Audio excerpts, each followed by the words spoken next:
Shalom and good evening, everybody. It's good to be back with all of you all for this Hindi session of learning scriptures and the Word of God.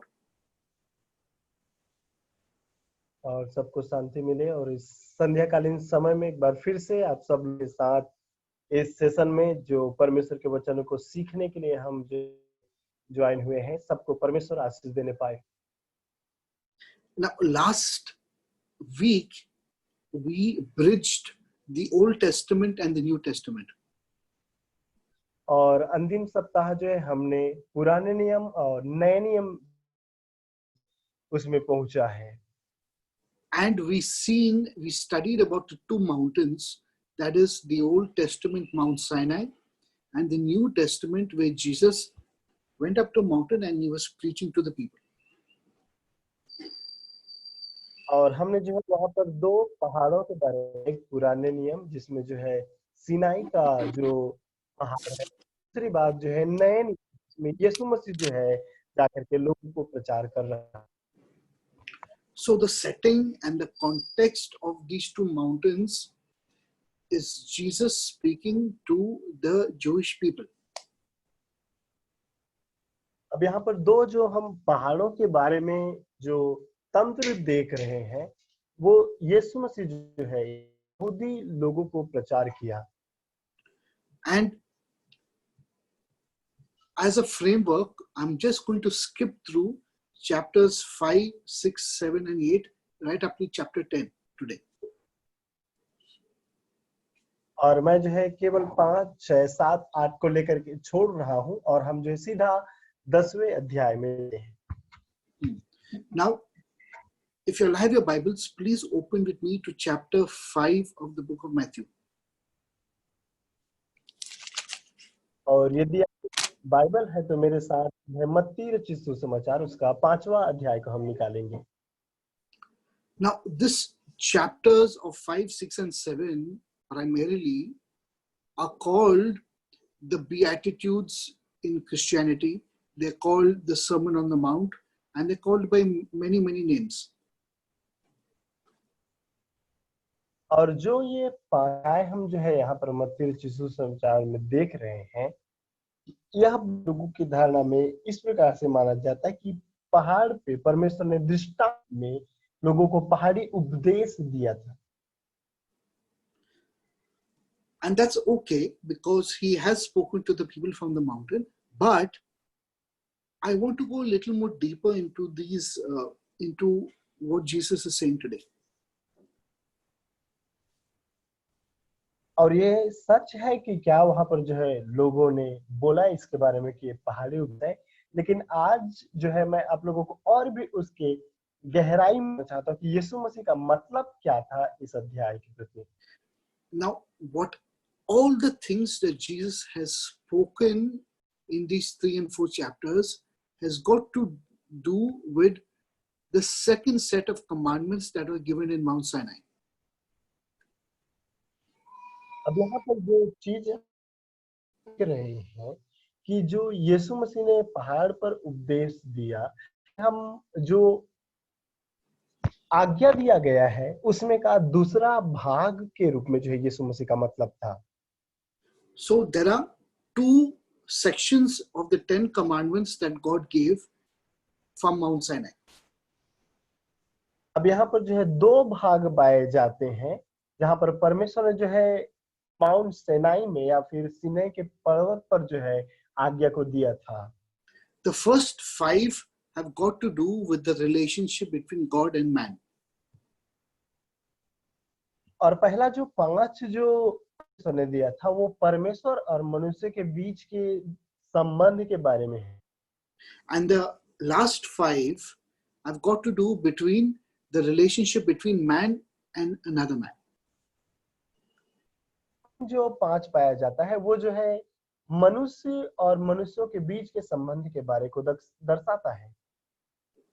Now, all the things that Jesus spoke in these chapters have got to do with the relationship between man and man. Jesus does not touch about the relationship between man and God out here. अब यहाँ पर अध्याय में जिस बातों को यीशु मसीह ने बोला है वो सब जो है मनुष्य से मनुष्य के रिश्ते के बारे में या फिर उनके संबंध के बारे में बताता है। ये मनुष्य के संबंध के बारे को छूता भी नहीं या फिर उसके बारे में नहीं है। Now, in chapter 5, if you'll please open verse 17, 18, and और 19. जो है We will read these three verses. और 5वां अध्याय उसमें का 17, 18 और 19 पद, इन 3 वचन को जो है पढ़ेंगे। Please read them in Hindi. यह न समझो या भावों की पुस्तकों को लोप करने आया हूँ, लोप करने नहीं परंतु पूरा हूँ, क्योंकि मैं तुमसे सच कहता हूँ कि जब तक आकाश और पृथ्वी टल न जाए तब तक व्यवस्था से एक मात्रा या बिंदु भी बिना पूरा हो चलेगा। इसलिए जो कोई इन छोटी से छोटी आज्ञाओं में से किसी एक पढ़े और वैसा ही लोगों को सिखाए और वह स्वर्ग के राज में कहलाएगा, परंतु जो कोई उनका पालन करेगा और उन्हें सिखाएगा वही स्वर्ग के राज्य में महान कहलाएगा। Wonderful. Now, see what Jesus is saying out here. What is he saying? First, I have not come to destroy the Torah and what the prophets have said. अब यहाँ पर जो है देख सकते हैं आप यीशु मसीह क्या बोल रहा है। वो कह रहा है कि मैं जो है जो व्यवस्था दिया गया था उसको जो है नष्ट करने के लिए, उस तोरा को नष्ट करने के लिए नहीं आया हूँ, but to accomplish it, to live it, and to utilize the Torah to its perfection. परंतु कहता है तो उसे पूरा करने आया हूँ और उसे सिद्ध में ले जाना चाहता हूँ ताकि वो टल न जाए। So basically, Jesus saying, I've come to validate the Torah, in its perfection. अब यहाँ पर जो है यीशु मसीह कह रहा है कि मैं उस तोरा को जो करने के लिए आया हूँ कि वह जो सिद्धता की ओर पहुंच जाए। Okay, so this is an understanding that we must first get before we go ahead. और यही जो है या फिर जो समझ ये सकते हैं उसको जो है हम पहले जान लें, आगे बढ़ें। Then in verse 18, he says, For I say unto you, till heaven and earth pass, not one jot or tittle will be removed from the Torah. और उसके बाद जब हम 18 पद में पढ़ते हैं तो यहाँ पर लिखा है कि जब आकाश और पृथ्वी टल न जाए तब तक व्यवस्था से एक मात्रा या बिंदु भी बिना पूरा हुए नहीं टलेगा। Till everything in the Torah has been brought and utilized till perfection. तब तक कि जो तोरा में जो भी चीज दिया गया है वो उपयोग हो जाए या फिर सिद्धता में न पहुंच जाए तब तक यह चलेगा नहीं। Now in verse 19, he says something really amazing. What does he say?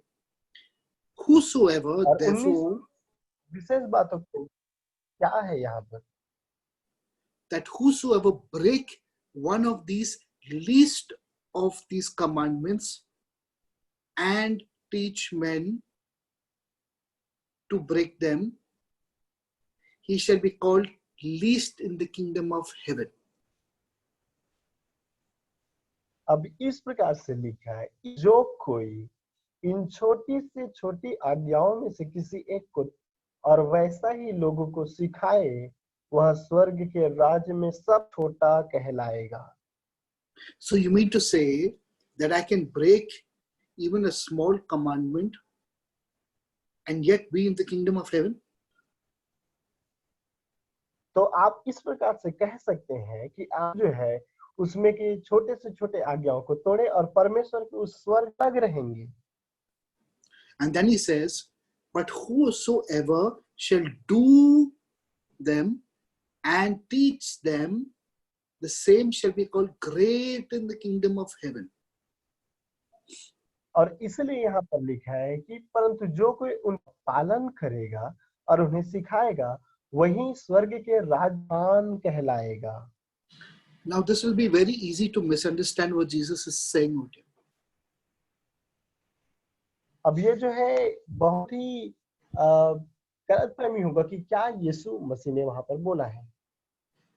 He's saying that you are already in the kingdom of heaven. If you break it, if you do it or you don't do it, if you teach it or you don't teach it, you're already in the kingdom of heaven.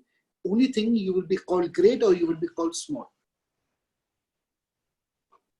अब यहाँ पर जो है वो आप जो है परमेश्वर के राज्य में हो, और यदि आप इसको शिक्षा दे या फिर लोगों को सिखाते हैं, तो या तो फिर परमेश्वर के राज्य में आप महान जाओगे या फिर जो है छोटे से छोटे। But how are they already in the kingdom of heaven when they're even not doing the commandments? That is my question. तो फिर वो कैसे परमेश्वर राज्य में पाए जाते हैं यदि वो इस आज्ञाओं का पालन नहीं करते तो? Isn't that a very strange thing that Jesus is saying? क्या ये आपके लिए बहुत ही विचित्र चीज नहीं? क्या यीशु मसीह बोल रहा है? You have to understand first context of this chapter. सबसे पहले आपको इस अध्याय के उसके पृष्ठभूमि को देखना पड़ेगा। Jesus is a Jewish person speaking to Jewish people. और ये एक यहूदी है और वह यहूदी को बोल रहा है। And the Jewish people were supposed to be already walking in the commandments and in the spiritual level of what God desired them to be.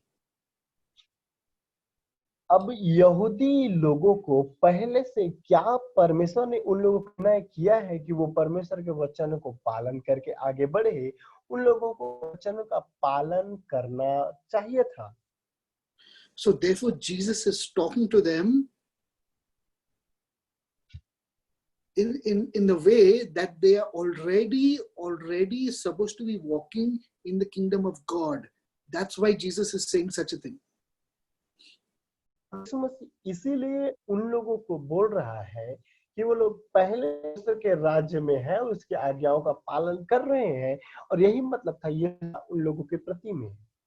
But the Gentiles who are not Jewish are not part of this as of now.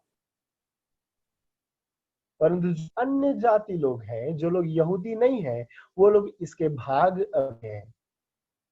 So Jesus is basically fine-tuning the righteousness of each and everyone who he's talking to. अब यहाँ पर यीशु मसीह उन लोगों के अंदर से उस धार्मिकता को जो है निकाल लेना चाहता है, जो लोग जो है उस राज्य में पाए जाते हैं। So we must understand this, that what is Jesus doing? He is only talking to them about the relationships between each other. अब याद रखें, आपको समझने की बात है कि यीशु मसीह उन लोगों से क्या है। यीशु मसीह उन लोगों को एक दूसरे के प्रति में जो संबंध है उसके बारे में बात कर रहा है। Now, if we jump down to verses 21, 22 and 23. और यदि आप जो है उसका 22 और 23 में वचन में जाते हैं, Please read that. तुम सुन चुके हो कि पूर्व काल के लोगों से कहा गया था कि हत्या ना कर, और जो कोई हत्या करेगा वह कचहरी में दंड के योग्य होगा। उसे कहता हूँ कि जो कोई अपने भाई पर क्रोध करेगा वह में दंड के योग्य होगा, और जो कोई अपने भाई को निकम्मा कहेगा महासभा में दंड के योग्य होगा, और जो कोई कहे अरे मूर्ख वह आग के दंड के योग्य होगा। इसलिए यदि तू अपनी भेंट वेदी पर लाए और वहां तू स्मरण करे कि मेरे भाई के मन में मेरी उससे कुछ विरोध है, तो वह भेंट वही वेदी के सामने दे। Very, very important to understand. What did we say? That Jesus is concentrating about relationships between each other. अब यहाँ पर जो है जो बातें समझने योग्य है, यीशु मसीह क्या लोगों को दर्शाना चाहता है कि वह एक दूसरे के प्रति मंद है, उसके बारे में लोगों से बात कर रहा है। In verse 24, he says, leave your gift before the altar and go your way. First be reconciled with your brother and then come and offer your gift to God. और वो जो है इस प्रकार कर रहा है, इसलिए यदि तू अपनी वेदी पर लाए और वहां तू इस कि मेरे भाई के मन में मेरी ओर से कुछ विरोध है, तो अपनी भेंट वहीं सामने छोड़ दे। तो पहले अपने भाई से मेल मिलाप कर अपनी भेंट चढ़ा। If you remember, last time we studied that God said that I will send you Elijah the prophet before the great and the terrible day of the Lord in the book of Malachi. अब जो है पिछले बार समझा था, जिसमें उसने जो है मलाकी उस किताब में लिखा है कि मैं एलिया नबी को उस परमेश्वर के महान दिन के आने से पहले भेजूंगा। उसको आप जो है जान रहे होंगे। And Jesus says that Elijah had come and it was John the Baptist. और यीशु मसीह ने इस प्रकार से कहा कि एलिया आ चुका है और वह यूहन्ना बपतिस्मादाता है।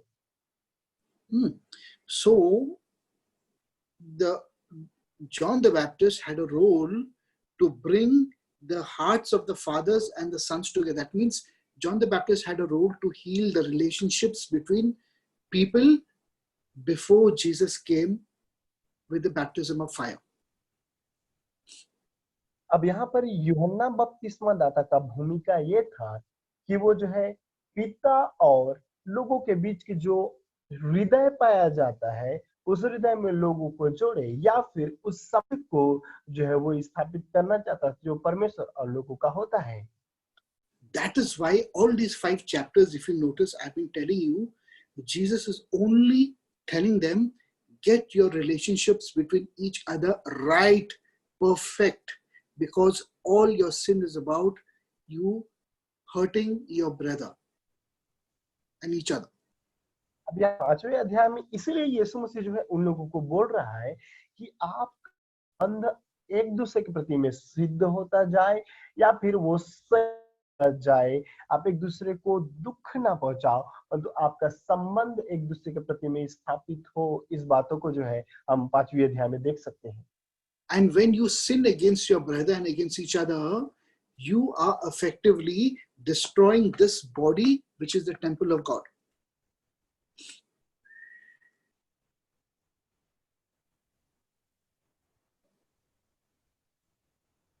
Kishan? Sir, can you repeat? When you sin against each other, you are destroying this body, which is the temple of God.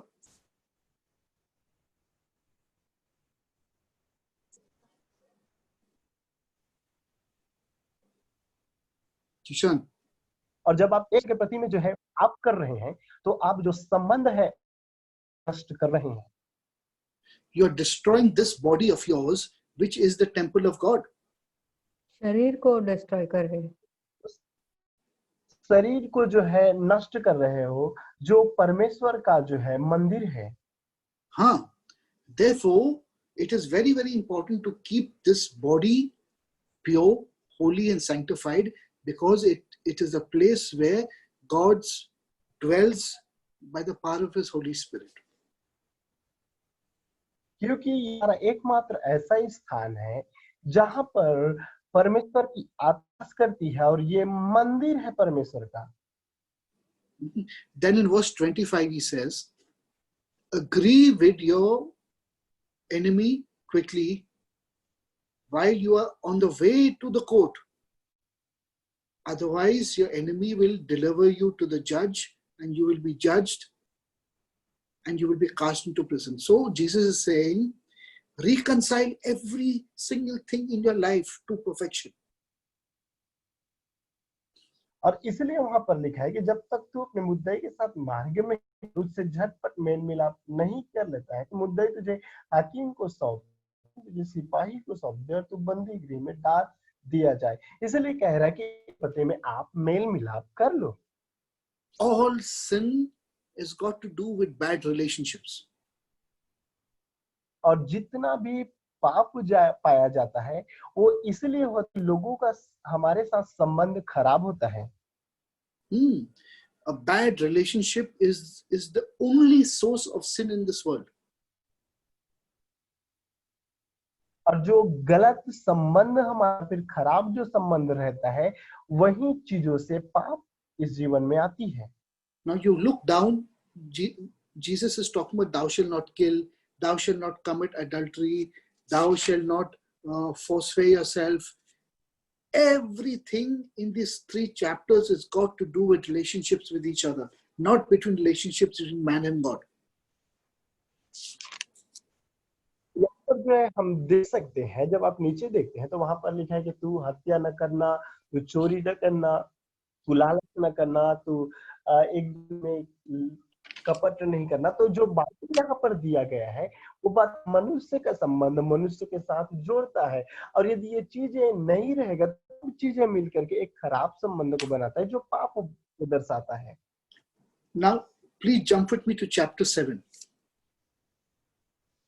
जब हम जो है इसी का 7वां अध्याय में जब जाते हैं, In chapter 7, in verse 1 and verse 2, Jesus says, judge not that he be not judged. यहाँ पर जो है पहला 7वां अध्याय का पहला पद में लिखा है कि दोष मत लगाओ कि तुम पर भी दोष न लगाया जाए। For with what judgment you judge, you shall be judged, and with what measure you put, it shall be measured to you again. क्योंकि तुम दोष लगाते हो उसी प्रकार तुम पर भी दोष लगाया जाएगा, और जिस नाप से तुम नापते हो उसी से तुम्हारे लिए भी नापा जाएगा। Why? Because we are an unrighteous generation. The generation that Jesus lived in was an unrighteous generation. No one was perfect.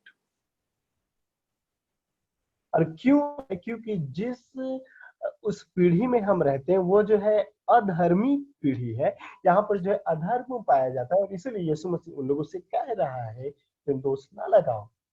Remember, he's talking to the Jewish people, not to the world and not to the Gentiles. जो है वह यहूदियों से बात कर रहा है, ना तो इस संसार से बात, तो अन्य जाति से बात कर रहा है। In verse 4, he says, how will you tell your brother, let me take out and let me dig up the nonsense in your life first, while I'm not understanding the nonsense in my own life? Read verse 4 and 5.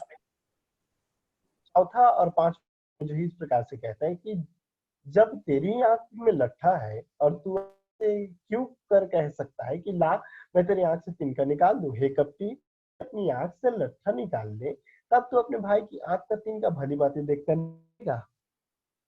Again, we're dealing with relationships again between each other. और फिर से हम जो है संबंध के बारे में जो है यहाँ पर देख रहे हैं। Now, verse 6 is the most beautiful of this chapter. अब यहाँ पर जो 6वां पद है वह बहुत ही सुंदर पंक्ति है इस अध्याय में। Can you please read verse 6? और 6वां पद इस प्रकार से है, कुत्तों को न दो और अपने मोती सुअरों के आगे मत डालो, ऐसा न हो कि वे उन्हें पांव तले रौंद दें और पलट कर तुमको फाड़ डालें। Okay, so Jesus is saying, give not that which is holy unto the dogs. What is Jesus talking about again? अब यहाँ पर यीशु मसीह पवित्र वस्तु कुत्तों को ना दो, तो यीशु मसीह क्या बारे में बात यहाँ पर? What is the holy thing that Jesus is talking about? अब यहाँ पर कौन से ऐसी पवित्र वस्तु है जिसके बारे में यीशु मसीह बात कर रहा है? So let me put you into understanding. और मुझे आपको उस समझ में या फिर आपको समझा देने दो। Now, in the temple, when they used to offer the sacrifices and the meat sacrifices, those sacrifices, that meat was considered holy. अब जो मंदिर जाता है उस मंदिर में वो लोग मांस को चढ़ाया करते थे। मांस को जब वो लोग मंदिर में चढ़ाया करते थे तो जो मांस पाया जाता है वो पवित्र माना जाता था। Because that meat which was on the altar was considered as if you are offering your own flesh on the altar. अब जो मांस स्थान पर चढ़ाया जाता था वो इस प्रकार से माना जाता है कि आप उस मांस को जो है जाकर के वेदी में चढ़ा रहे हो। That was considered your substitute. It was supposed to be your body which is supposed to be on the altar. और वो जो है इस प्रकार से माना जाता था कि वो आपका मांस होना चाहिए था, आपका शरीर होना चाहिए था, जो कि जो है वेदी पे चढ़ाया जाता है। So if that thing on the altar is holy, you are also holy because you are doing a self and living sacrifice on the altar. अब यहाँ पर जो मंदिर में चढ़ाया जाने वाला जो मांस पाया जाता है वो पवित्र है, तो इसी प्रकार से आपको भी पवित्र होना चाहिए जिसको आप वेदी पे चढ़ा रहे हो। Because you're living a life of self-sacrifice, therefore you're holy. That is why Jesus is saying, don't take you which is holy and give it to the evil one.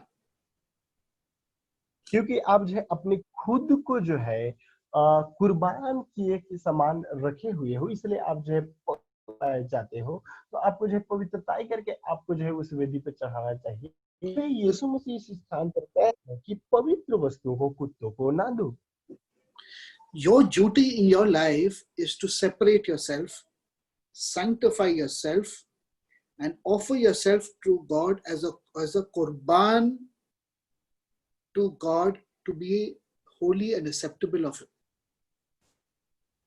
और याद रखें का कर्तव्य इस स्थान पर इस प्रकार से बनता है कि आप जो है अपने पवित्र, भली भांति और जो है सिद्ध मान के परमेश्वर के बलिदान चढ़ाओ।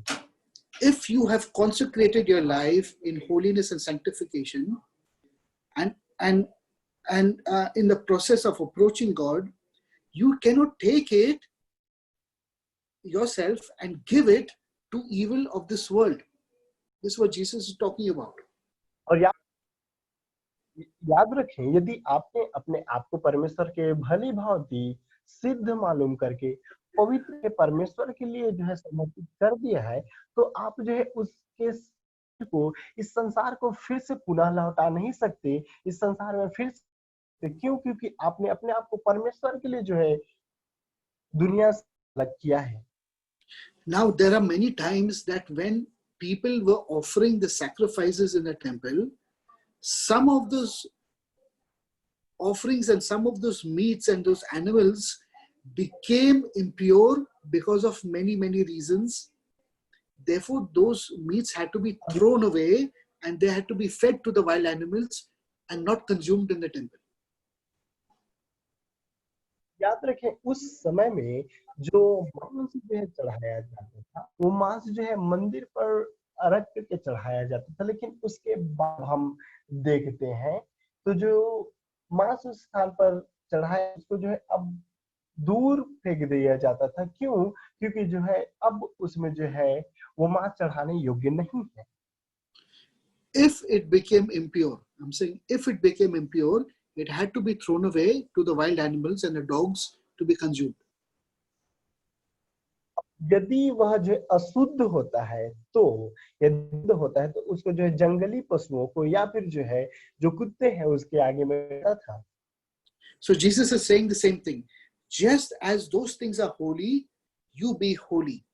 If those things become impure, then you become impure and you're taking yourself and throwing yourself to the dogs and to wild animals to be torn to pieces. अब इसलिए यहाँ पर यीशु मसीह कह रहा है, यदि वो चीज जो है पवित्र है, तुम्हें भी जो है पवित्र होना चाहिए। यदि वो चीज अशुद्ध है तो तुम भी जो है अशुद्ध हो चुके हो। तो यदि तुम अशुद्ध हो जाओगे तो तुम्हें जो है फेंक दिया जाएगा और उस स्थान पर जंगली पशु या फिर कुत्ते जो है तुम्हें फाड़ खाएंगे। Then he says, do not cast your pearls before pigs. और उस बाद जो है वो इस प्रकार से कह रहा है कि पवित्र वस्तुओं को या फिर अपने मोती को सुअरों के आगे मत डालो। What is so important about a pearl? अब यहाँ पर जो उसका महत्वपूर्णता क्या है? Where do you find a pearl? और मोती को जो है आप कहाँ पर प्राप्त करते हो? You find a pearl in the deepest portions of the sea, and it's hidden inside. It's inside. It's the most beautiful part of the oyster shell. Inside. मोती देखते हैं, उस मोती को जो है उस गहरा सागर के अथाह प्राप्त करते हैं, जो कि जो है कवच से बंधा रहता है, और कवच के बीच में आप जो है मोती को प्राप्त करते हैं। And what is inside is of immense value. That's the pearl. और याद रखें, जो अंदर में कवच का पाया जाता है वह बहुत महत्वपूर्ण पाया जाता है, जो कि मोती है। And so Jesus is saying not only the body has to be sanctified, but even that which is inside of you, which is your soul, which is your divine spark which has come from God, even that also is like a fine pearl and beautiful. Do not take it and throw it away. अब यहाँ पर जो यीशु मसीह का कहने का मतलब प्रकार से है कि जो बाहर पाया जाता है केवल वही नहीं, परंतु आपके अंदर आत्मा में जो आपका प्राण है, आपकी आत्मा है, वो भी बहुत ही ज्यादा महत्वपूर्ण है। जिस प्रकार से मोती रहता है और उसको केवल फेंक ना दे, उसको जो है आप तिरस्कार न कर दें। Now, the word for pearl in Hebrew is the word pininut. अब यहाँ पर जो पर्ल या फिर मोती शब्द आया है वो इब्रानी भाषा में जो है पिनिन्यूट है।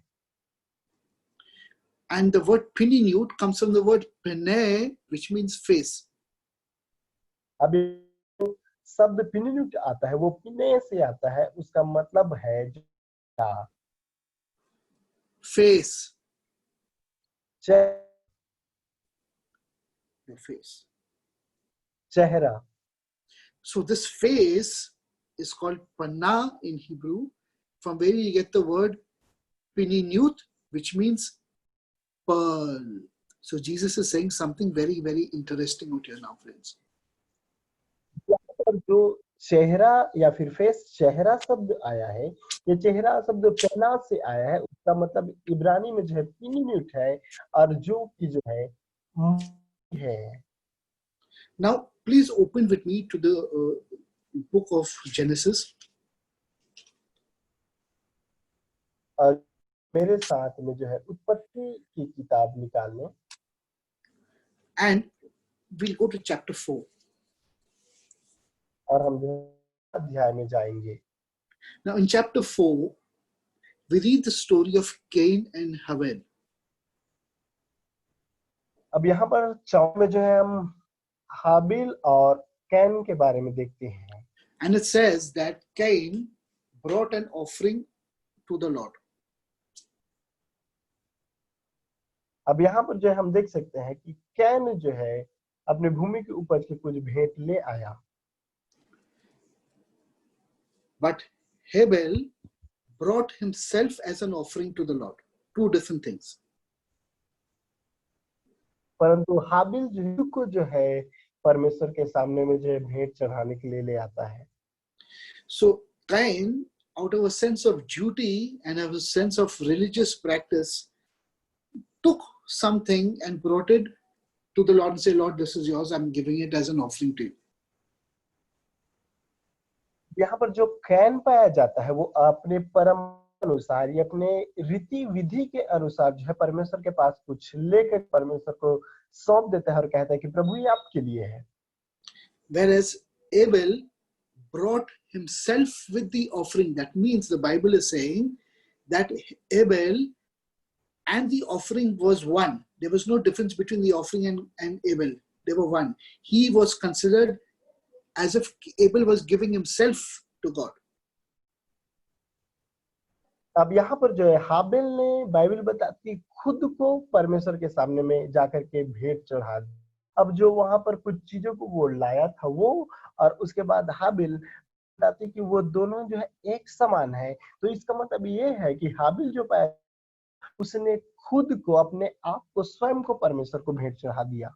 हाँ, that was the difference between both the offerings. Cain was not जो है involved with his दो, offering, Habil was involved with his offering. अब यहाँ पर जो है दोनों जो भेंट पाई जाती है, उन दोनों भेंट में जो है यही पाया जाता है। And God never accepted Cain's offering. And Cain became very annoyed with it.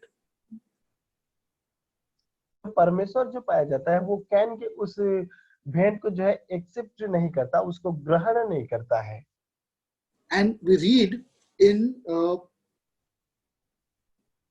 can you read verse 5 to 7? Please read verses 5 to 7. 5 से लेकर के तक हम पढ़ेंगे। परंतु कैन और उसकी भेंट को उसने ग्रहण न किया।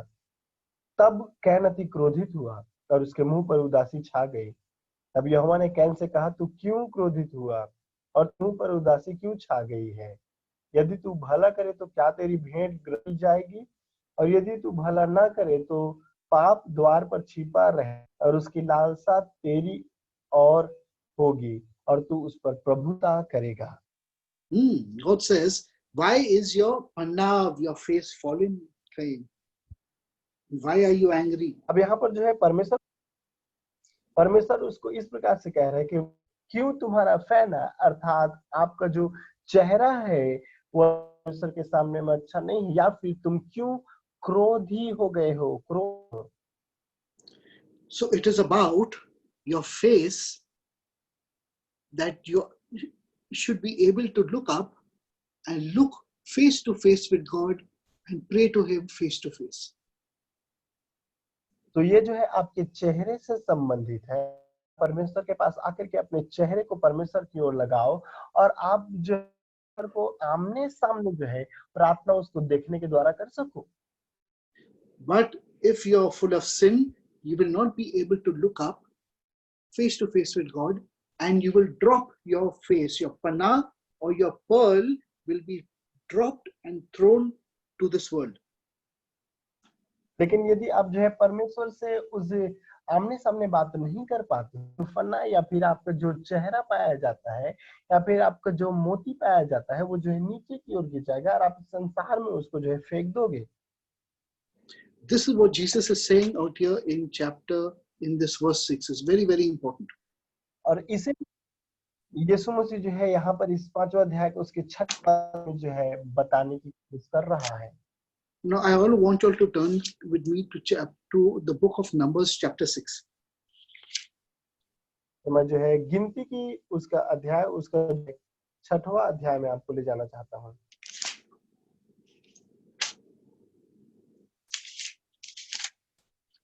We open chapter 6 and we will read from verse 22 to 27. Please read that. और जो है जब आप 6वां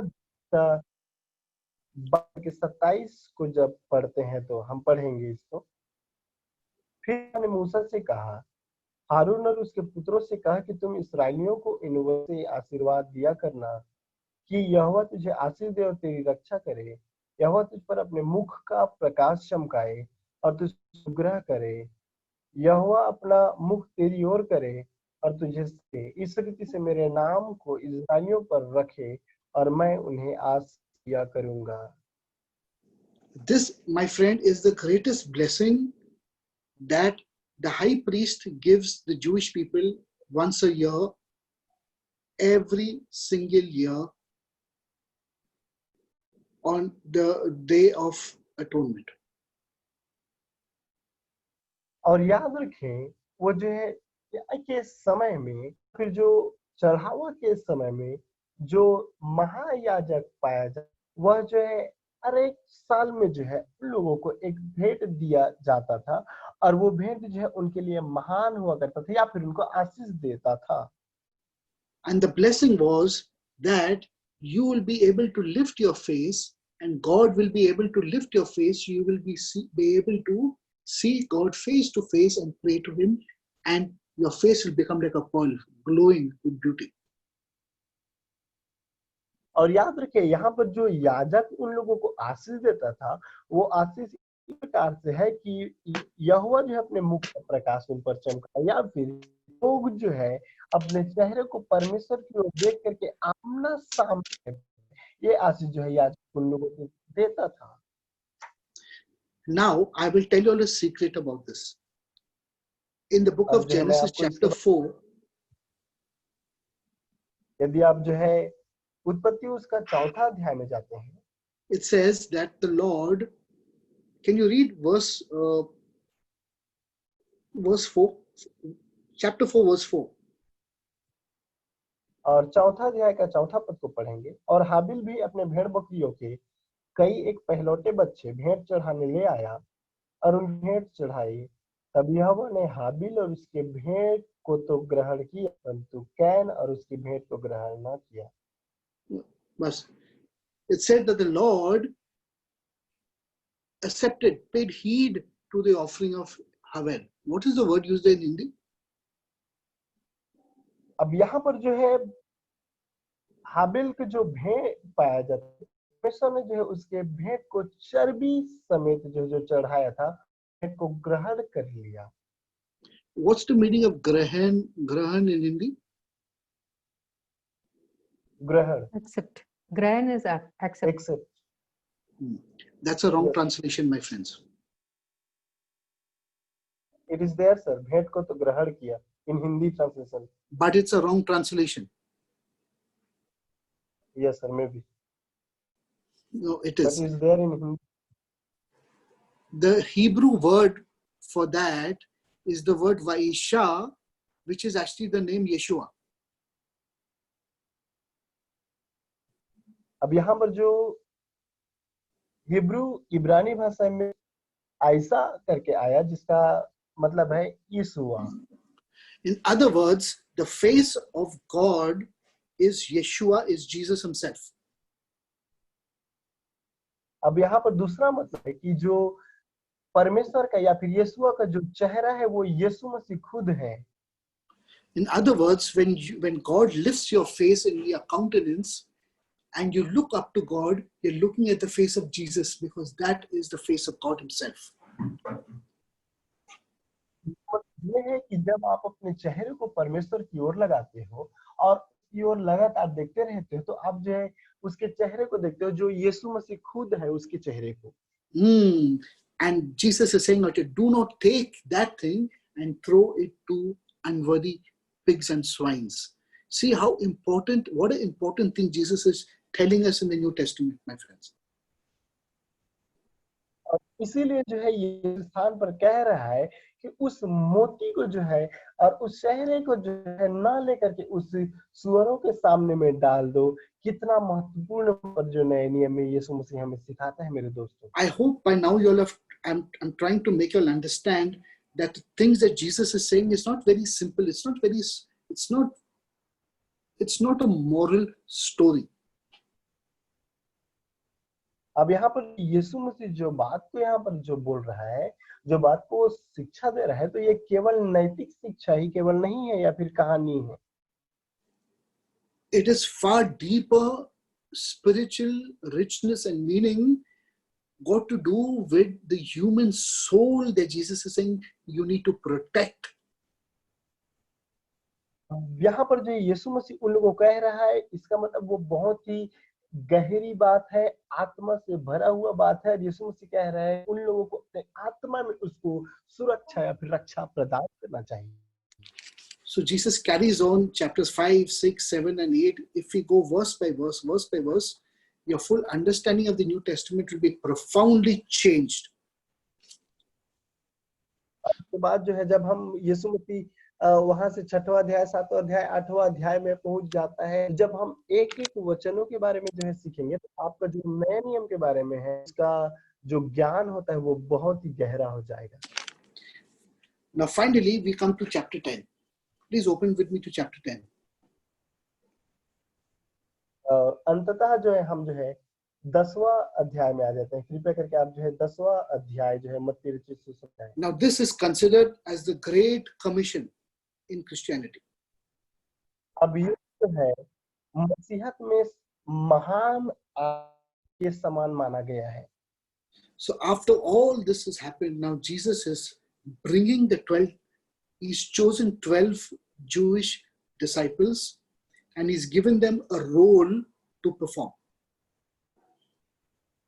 अब यहाँ पर जो है इसके बाद में जो है यीशु मसीह चेलों को जो यहूदी है उनको चुनता है और चुनने के बाद जो है वो देता है। Please read verse 1. और पहला पद को हम पढ़ेंगे।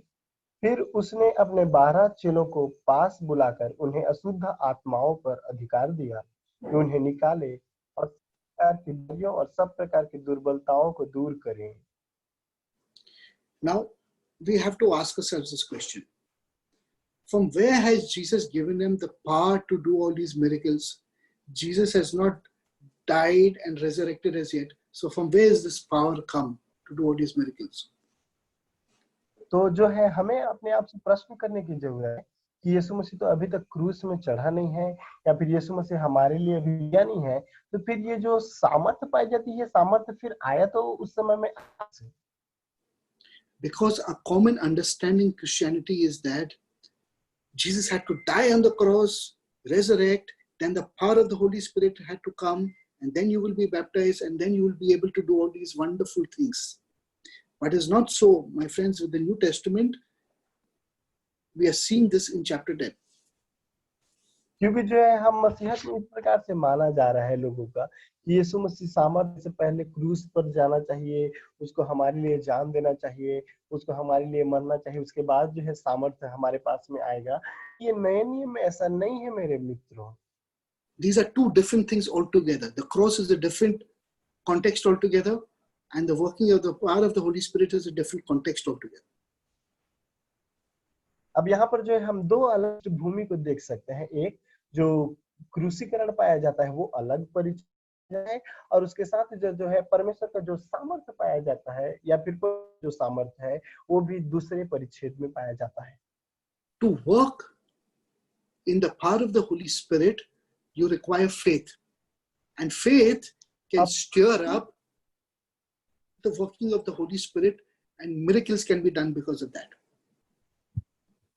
अब याद रखें जो सामर्थ्य पाया जाता है पवित्र आत्मा का वो जो है हमारे उस विश्वास आता है, भरोसा के द्वारा आता है। और जब आप जो है विश्वास परमेश्वर के प्रति नहीं है तो फिर आपके अंदर में वो जो सामर्थ्य पाई जाती है आत्मा के द्वारा वो आपके सामने स्वचालित जो है सामने आता रहेगा। Any person who walks in tremendous faith will experience the power of God's Holy Spirit in his life and in the life of people around him. But that is not the goal of a human being. That's what I'm trying to tell you. और याद रखें एक व्यक्ति जो है सामर्थ्य को चाहता है, जो विश्वास में चल रहा है, भरोसा चल रहा है, तो अपने जीवन में जो है वो परमेश्वर के पवित्र आत्मा के सामर्थ्य को भी देखने पाएगा क्योंकि वो विश्वास है। लेकिन याद रखें मैं इन चीजों को आपको बताना चाहता हूँ कि जो हमारा मतलब जो पाया जाता है या फिर जो मुख्य मतलब पाया जाता है वो ऐसा नहीं है जो हम समझ रहे हैं। So we can walk in faith, do all the great miracles and do all these wonderful things, but we have missed the goal of what Jesus is trying to teach us.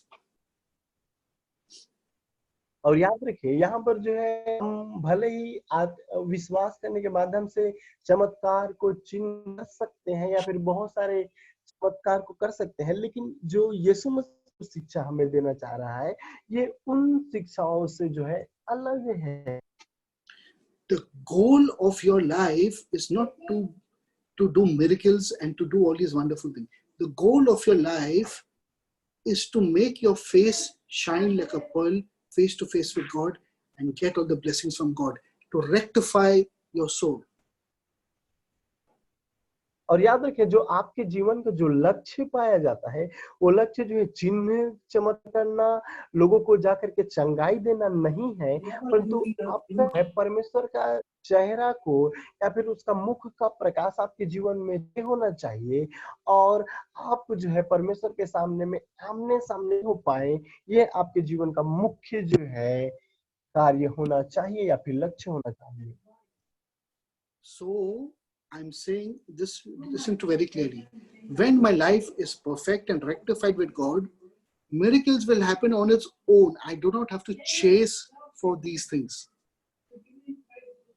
और मैं इसलिए आप लोगों से कह रहा हूँ कि जब मैं अपने जीवन में सुधार लाता हूँ या फिर अपने आप को पवित्र करता हूँ, तो जो चिन्ह और चमत्कार पाए जाते हैं जीवन से होगा। मैं इसको अलग नहीं मान रहा हूँ, But to pursue only that in my life is wrong, because I am not able to rectify my own soul first, which Jesus wants me to do. लेकिन उसी के पीछे में भागना या फिर चिन्ह चमत्कार के ही पीछे ना, और मैंने अपने आप के जीवन को या फिर अपने आप के को सुधार नहीं लाया है, तो वो चीज जो है परमेश्वर कह रहा है गलत है।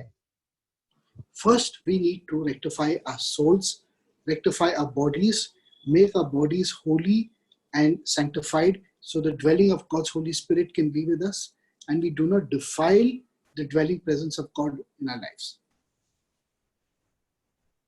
सबसे पहले अपने प्राण को, अपने शरीर को, इन सारी चीजों को जो है पहले लाना है, पवित्रता में जाना है। उसके बाद में जो है परमेश्वर की पवित्र आत्मा हमारे में आएगी, और जो है हम परमेश्वर के सामने पवित्रता के साथ या फिर सुधार होने वाले एक इंसान के समान पाए जाएंगे। And then everything else will follow as a consequence of that closeness with God. और उसके है परिणाम स्वरूप परमेश्वर के जो संबंध पाया जाता है या फिर उसके निकटता में हम जो है आने वाले बन जाएंगे। So we have seen today that nothing is changed from the Old Testament to the New. What is the New Testament? Jesus is telling us he is perfecting the Old Testament for us. और यहाँ पर जो है हम इस प्रकार से कह रहे हैं कि जो नए नियम में जो पाया जाता है, यीशु मसीह ने जो है कुछ भी पुराने नियम से जो है बदलाव नहीं किया, परंतु उसको जो है सिद्धता की और वो जो है नए नियम में लेकर आ रहा है। He has utilized the Old Testament to perfection, and he's telling us, now come on, do it with me. We need to do this together. Let's achieve this. अब उसने जो है पुराने नियम को उपयोग में लाया, और उपयोग में लाने के बाद जो है नए नियम को सिद्ध कर रहा है। और अब आ जाओ मेरे साथ, तुम भी जो है, और हम जो परमेश्वर के साथ अपने आप को जो है सिद्ध करके चढ़ाने वाले बने। That is why Jesus, you love me and you want to follow me, pick up your cross daily and follow me. What does he mean by that? इसलिए जो है यीशु मसीह ने उन लोगों से कहा कि क्या तुम मुझसे प्रेम करते हो, क्या तुम अपना उठाना चाहते हो, अपना क्रूस उठाओ और मेरे पीछे चले आओ। इसका मतलब क्या है? He means to say, come follow me and do the commandments like the way I am doing it, because I will show you how to utilize the commandments. Utilize the commandments to perfection. अब यहाँ पर जो है वो इसीलिए कह रहा है कि आओ और अपना क्रूस मेरे पीछे हो जाओ, जिसके माध्यम से तुम परमेश्वर के का उपयोग करो, परमेश्वर के आज्ञाओं को उपयोग करो। Utilize. What's the word for utilize in Hindi? उपयोग करना। Good. That's the right word probably. So when you utilize the Torah and the commandments that God has given in the Old Testament, you are automatically crucifying your flesh and carrying your cross. यदि आप जो है पुराने नियम के जो आज्ञा पाई जाती है या फिर टोरा जो पाया जाता है उसको उपयोग में लाते हैं, तो आप जो है स्वचलित ही अपने आप है पवित्र कर रहे हैं। And when you're crucifying your flesh and carrying your cross, then automatically you're dying to yourself and you're getting closer and closer and closer to God by way of Korban or approach present to God.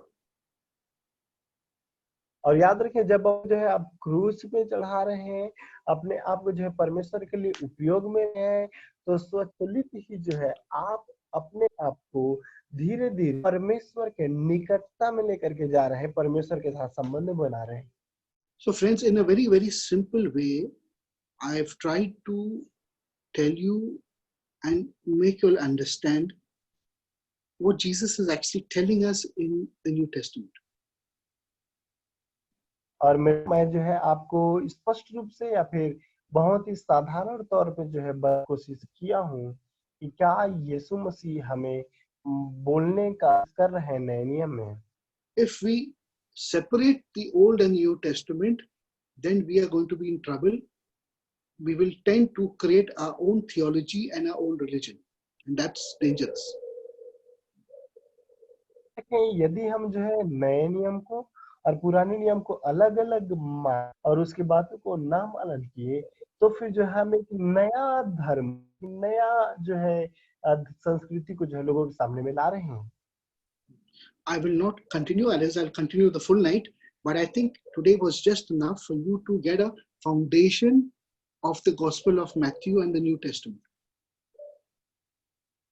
मैं जो है आगे नहीं, यदि मैं आगे बढ़ूं तो फिर जो है पूरा रात हम जो है ले सकते हैं, लेकिन मैं जो है यही बताना चाहता हूँ कि हमने जो है नए नियम उस नींव को रख दिया है।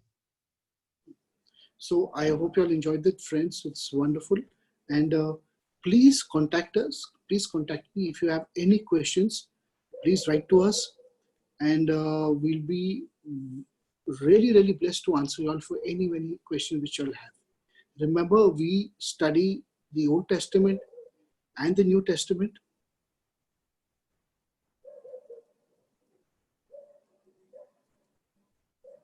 और मैं आशा करता हूँ कि जो है आप इसको समझ गए, और यदि आप जो है इसको समझ नहीं गए होंगे तो आप जो है मुझसे बिल्कुल कर सकते हैं, आप मुझसे बातचीत करें, और यदि कोई भी आपके पास प्रश्न है तो आप मुझसे पूछ रखें, हम जो है पुराने नियम और नए नियम के बारे में सीखें। And we bridge the old and the new in the perfect Torah of Jesus. और हम जो है नियम और पुराने नियम को जो है बीच में पुलिया बांध दिया है, उसको तोड़ दिया है यीशु मसीह उस सिद्ध टोरा के साथ।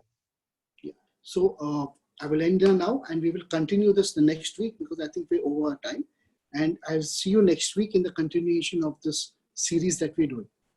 God bless and good night. और मैं जो है यहाँ समाप्त करना चाहता हूँ। हम जो है अगले सप्ताह फिर से जो है जहाँ पर हमने समाप्त किया आगे बढ़ेंगे। परमेश्वर आप सब लोगों को आशीष दे। शुभ रात्रि।